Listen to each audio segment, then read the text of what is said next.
Sardana, majorly into extreme adventure stuff. When I was a child, I had never thought of, getting into adventure. In fact, when we used to see on the TV people doing base jump and stuff, I used to say myself, I said, what crazy people are they?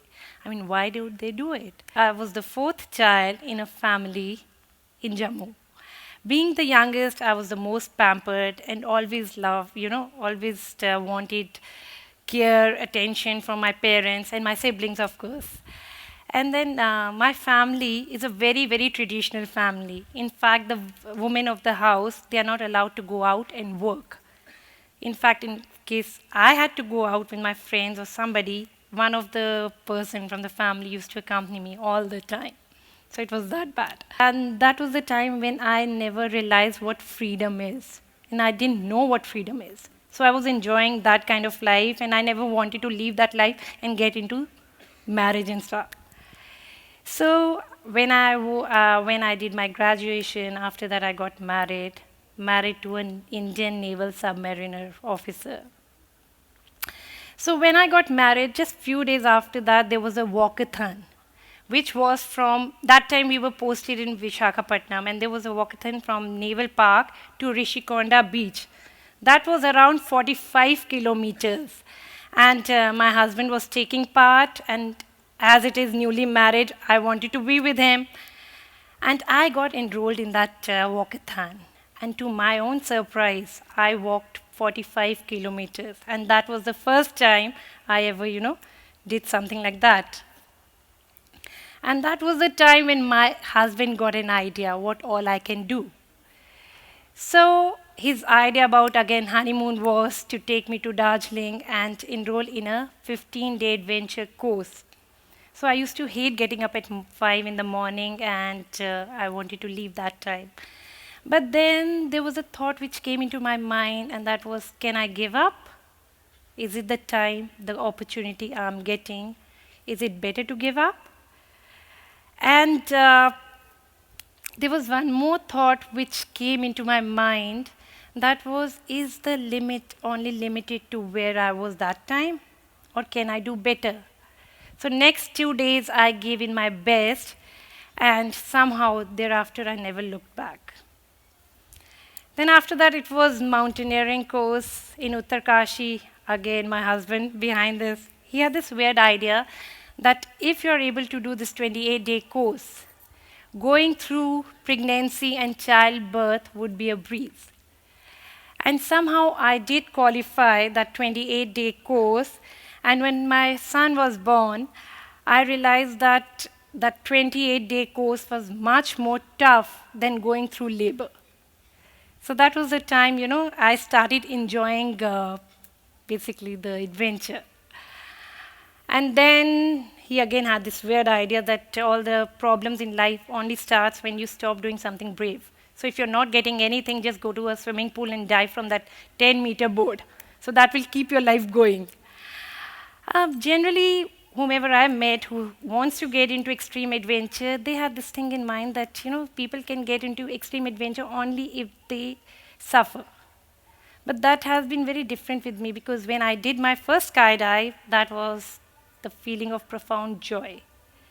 I mean, through my work, I bring joy, happiness, and the freedom in a person. So, once you dive, you feel so, there's nobody around. If you jump from an aircraft, you have to take your own responsibility. Nobody will be around. And that gives you more of mental power. So jumping off from a perfectly safe aircraft seems to be very, very, very, very crazy thing to do.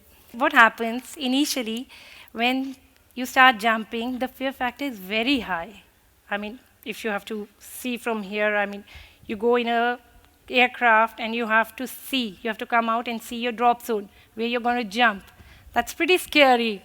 And then you jump, and the fear factor is, of course, very high, and the fun factor is very low initially. But eventually, when the number of jumps increase, the fear factor slowly decreases, and the fear factor decreases, and you start enjoying the adrenal rush. So, as there were not adequate facilities in India for skydivers, I had to go all the way to US to do my jumps. Because this was one thing which I had learned and it was very difficult. It was not that easy, that I never wanted to give up. And in this, you can't take long gaps and you have to be current. Otherwise, you have to start all over again. And I was not prepared for that. So every time I used to go, maybe, do 50, 100 jumps and come back. And then after this, it was like, now what? So got into base jump. That's the most extreme adventure sport. That is base jumping. When you jump from buildings, antennas, bridges, or wherever you get, the lower height, you just take a parachute and jump. So unlike skydiving where you have two parachutes, base jump has only one parachute, and you jump from very low heights. And the reaction, when you're jumping from the plane, at least you have some altitude. If something goes wrong, you can always do your procedures and you can be safe. But in base jumping, there is no time. Within 5 seconds, you are down. So as the reaction time is very limited, so in this, more accidents happen and people die more than getting injured. In the whole world, there must be only 200 base jumpers. So I'm one of them, and I'm feeling so good about it.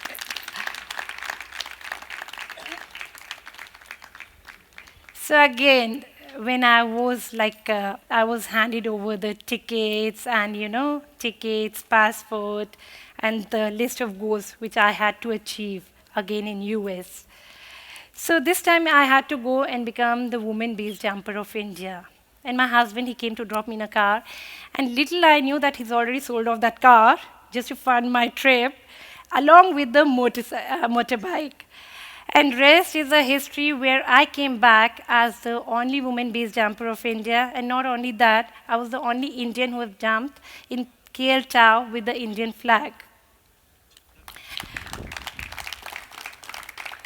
So So by this time, I had, tasted the adventure stuff basically, and I never wanted to give back, and it had become my dream. So this dream had its own set of obstacles, like it was difficult, I had to travel, I had to leave my kids, a lot of things were there.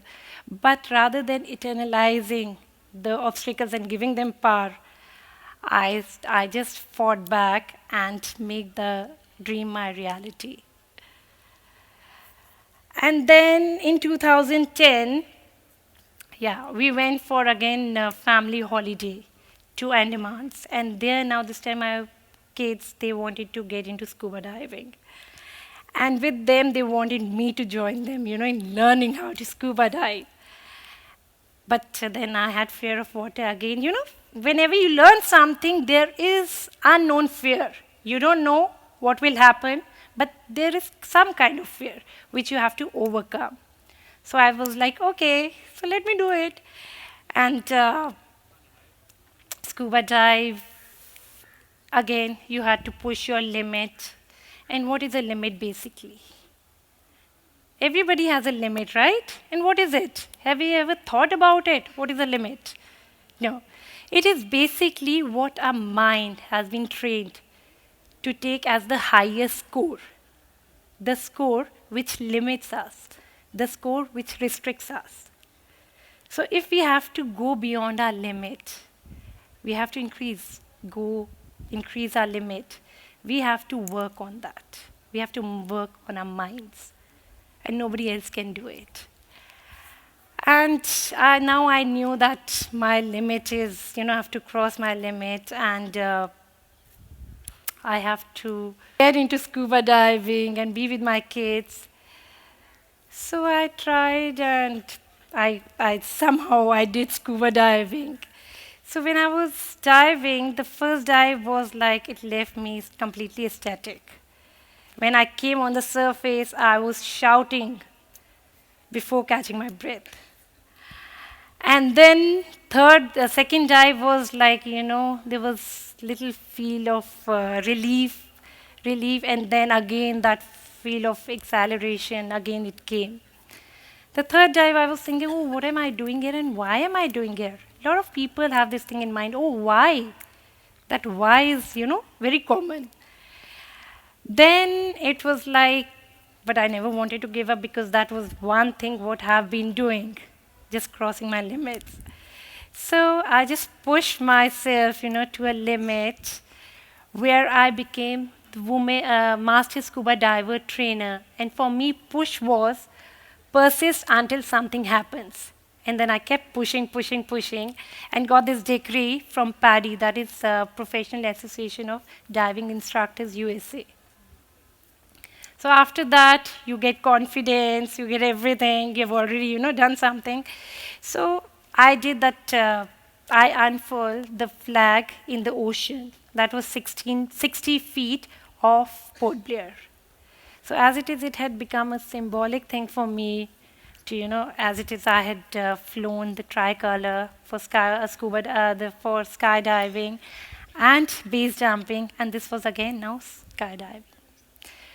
So now I realized that whatever I am doing now, it is because your mindset becomes like that. It is all mind game. It is not that whatever I've been doing, I have come across certain accidents where one of the thing was I was jumping in Arizona, and as usual, I jumped and I was very happy, freedom and everything was there. And all of a sudden, I opened my parachute and I was like, I'm not getting that pull. When the parachute opens, you get that pull, And I'm like, I'm not getting that pull. And when I looked up, it had not opened. And I was like, when you jump, you fall like a stone. And I could see that, the land coming to me very fast. So I was like, okay, no problem. I did my emergency drills. And when my parachute opened, it was around 700 feet. And everybody there thought that I will not survive because the way you fall, it is very, very difficult. But then these extreme adventure teaches you how to take care of yourself. You become very relaxed. You can take your responsibility. You can fight it out anything and everything. You become fearless. So now after scuba diving, what I thought was scuba diving changed my life as none other sport because I opened my own scuba diving academy in Delhi 4 years back, and where I have trained disabled divers and hundreds of school kids. So doing all that adventure, scuba diving is the only thing which you can start at the age of 8 years. And the younger you get into adventure, the more better you become. Your mindset changes, your perception about life changes. So this has happened with me. Though after marriage, but then still it happened. So why have I given my life to all this, extreme adventure? Because one thing I realize, how precious freedom is. Freedom in the world is your canvas. You can do anything. If your mindset is very clear, if you know how to come off your comfort zone and do things, you can achieve anything and everything in life. So it is not that whenever I start anything new or I'm learning, there's no fear. Fear is still there.